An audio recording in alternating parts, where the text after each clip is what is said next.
बमबाजी, खून खराबा और आगजनी की खबरों के बीच हुए पंचायत चुनाव में ममता बनर्जी का जादू बरकरार दिखा।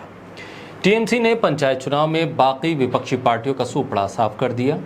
बंगाल के पंचायत चुनाव में तृणमूल कांग्रेस ने बड़ी जीत दर्ज की। रुझान और नतीजों में ममता बनर्जी की पार्टी ने बीजेपी को बहुत पीछे धकेल दिया। टीएमसी ने ग्राम पंचायत चुनाव में बीजेपी से 4 गुना ज्यादा सीटें जीतकर धमाकेदार जीत हासिल की।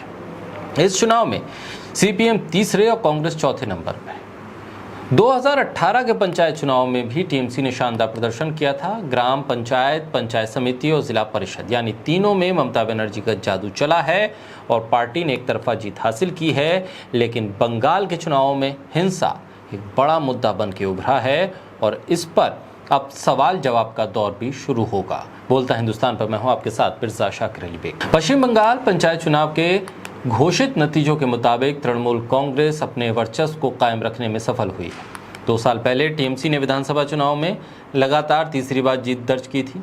पश्चिम बंगाल पंचायत चुनाव में तृणमूल कांग्रेस ने ग्रामीण स्थानीय सरकार के तीनों स्तरों पर बड़ी जीत हासिल की है। पश्चिम बंगाल में 63,229 ग्राम पंचायत, 9,730 पंचायत समिति और 928 जिला परिषद की सीटों पर चुनाव हुए थे।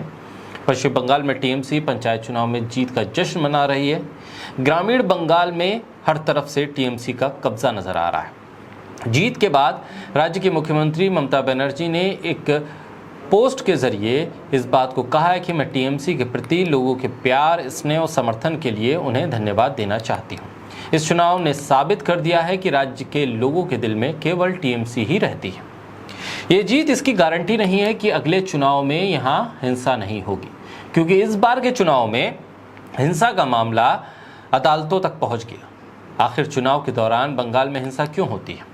क्या ये पश्चिम बंगाल की नियति है या सरकारी तंत्र की विफलता? चुनाव आयोग हो या सरकार, किसी न किसी को तो चुनाव के दौरान हुई हिंसा में मौतों की जिम्मेदारी लेनी होगी।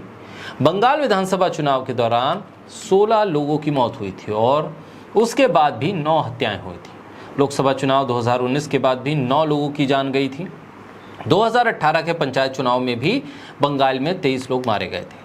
इससे पहले भी चुनाव में राजनीतिक हत्याएं होती रही हैं। चुनावी हिंसा पश्चिम बंगाल की संस्कृति में गहराई तक प्रवेश कर गई है।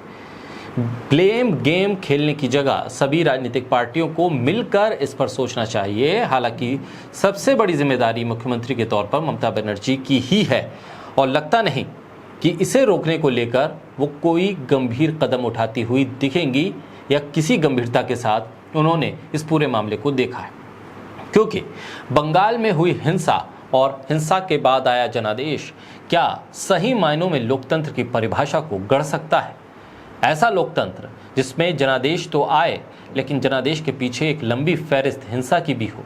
हिंसा में जान गंवाने वाले क्या इस लोकतंत्र को मजबूत करने के लिए अपनी जान पर खेल गए या फिर इस लोकतंत्र की कमजोरी ने उन्हें मौत तक पहुंचा दिया? इन तमाम सवालों को देखते हुए चुनाव आयोग, सरकार, तमाम राजनीतिक दलों को गहनता से चिंतन करने की जरूरत है।